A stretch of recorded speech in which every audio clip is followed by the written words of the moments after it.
Hey y'all, it's Stacy. Welcome back to the kitchen. Now, I gotta tell you something. A few months ago, I realized that there was no pumpkin pie recipe on southernbite.com. I have no idea how that happened. Our sweet potato pie recipe is one of the most popular recipes in the fall. And I realized we have a gap to fill here, but we couldn't just stick any boring pumpkin pie.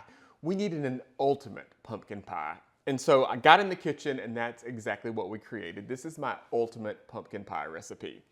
To start, we're gonna use a 15-ounce can of canned pumpkin. Now when you head to the grocery store, you're likely to see canned pumpkin, pumpkin puree, and pumpkin pie mix. Now, for this recipe, we just want plain pumpkin, not the pumpkin pie mix. That pumpkin pie mix is gonna have seasonings and spices in it, and we want plain pumpkin for this recipe because we're gonna add all of those seasonings and spices ourselves. So you're gonna need a 15-ounce can of pumpkin.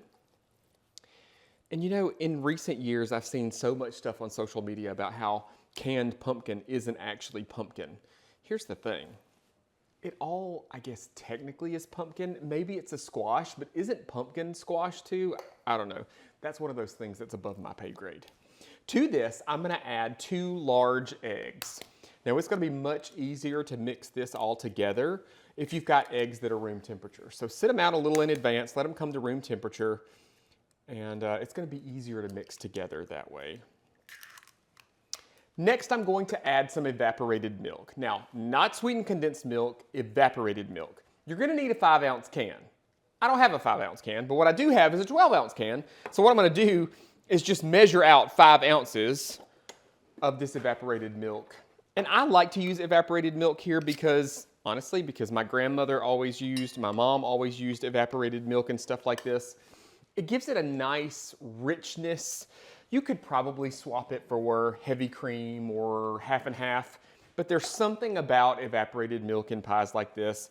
It just works so much better. So I'm gonna measure out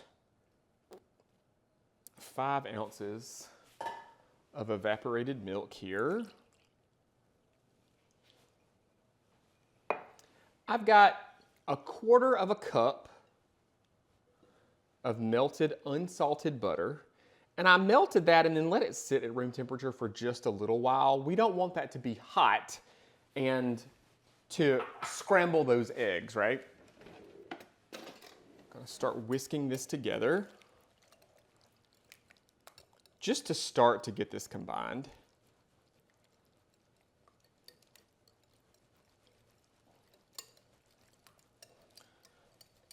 Just like that. To this, I'm going to add 1 cup of firmly packed brown sugar. Now, if you have light brown sugar at your house, use the light brown sugar. If you've got dark brown sugar at your house, use the dark brown sugar. If you want more of that molassesy flavor, you're gonna wanna pick a dark. If you want less of that, you're gonna wanna pick a light. Either one is gonna work perfectly fine in this recipe. It's just a matter of, honestly, opinion, taste, or even just what you got in the cabinet. Just gonna whisk that together.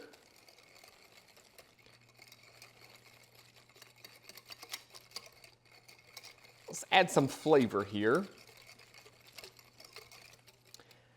I've got 1 teaspoon of ground cinnamon. I've got 1/2 teaspoon of ground ginger. I've got 1/4 teaspoon of ground nutmeg. I'm gonna do about 1/4 teaspoon of salt. And to help this pie thicken, I'm gonna do about 1 tablespoon of cornstarch. Just whisk that all together. And I feel like we can't have a pie that's flavored with cinnamon without having some vanilla extract or vanilla flavoring in there.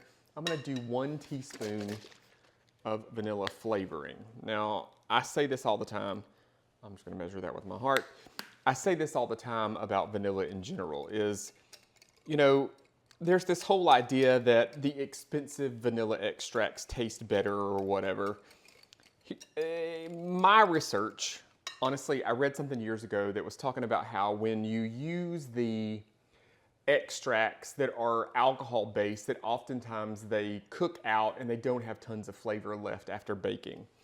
And we did a test where we tested a recipe with both the vanilla extracts as well as the vanilla flavorings, and we found that things made with vanilla flavoring actually had more vanilla flavor at the end.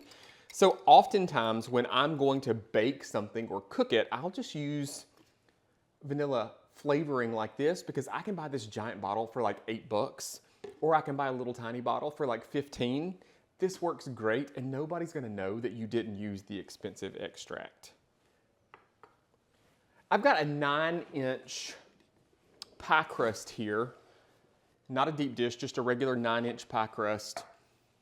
I used one of the rolled pie crusts so that I could use my own pan, but you could absolutely use one of those frozen crusts to make things easier. I'm just pouring this right in here.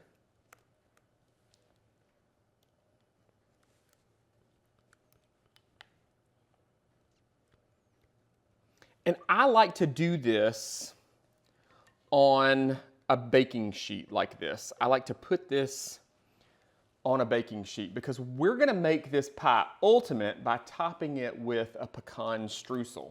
And so what we're gonna do is we're gonna partially bake this, and then we're gonna top it with that streusel. So we're gonna be taking this in and out of the oven a little bit. And when you have it on a big sheet pan like this, it makes it a lot easier to take it in and out of the oven.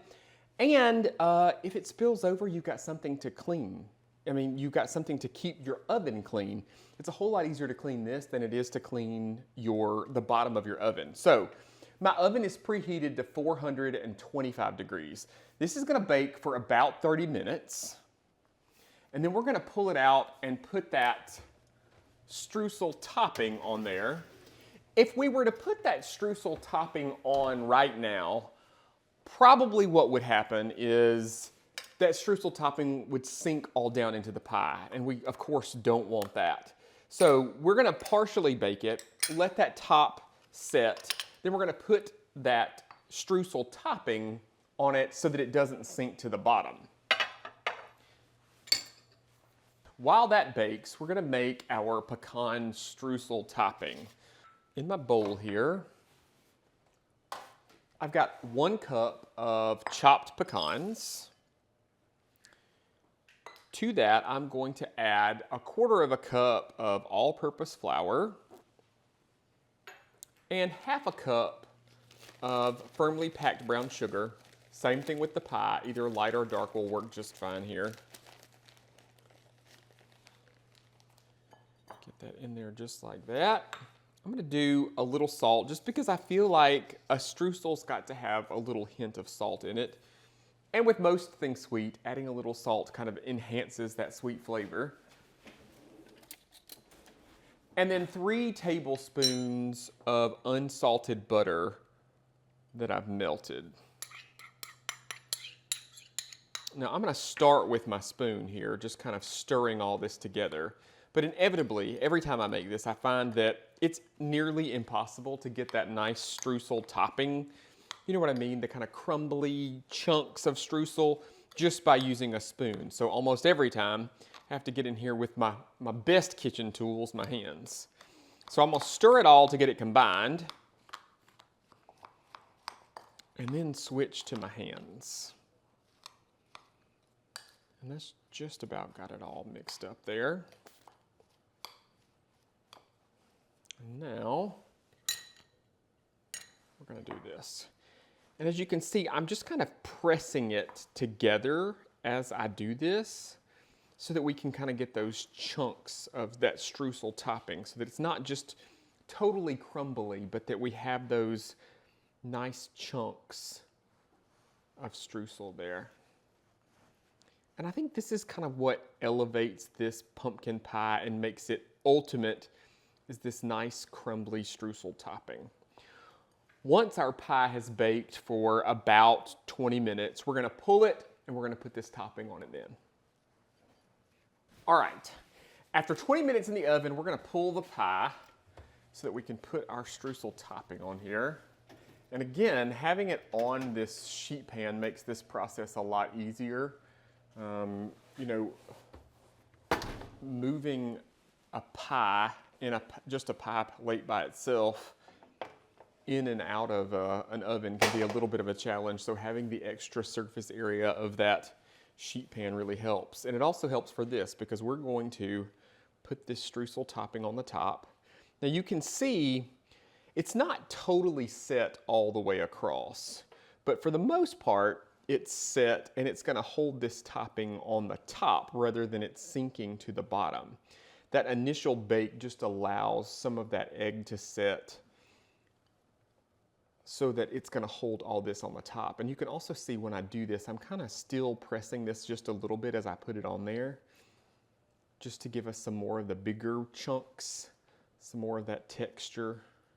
All right, we got all that on there. This is gonna go back in the oven, but not at 425. You know, our initial bake was at 425. We're gonna reduce the oven temperature now to 350. Let's do that real quick. This is gonna go back in the oven, and you don't have to wait for the temperature to decrease. We just wanna turn it down at this point because we don't wanna bake that pie at 425 for the whole time. Reduce the temperature to 350, and this is gonna bake for 25 to 35 minutes or until that pie is nice and set. All right, 25 minutes later, and you can see that our pie is set. It might still have a little bit of a jiggle. We're gonna let this cool to room temperature before we slice it, even overnight. You could top this with some fresh whipped cream, some vanilla ice cream, and you've got a dessert that really is the ultimate version of pumpkin pie.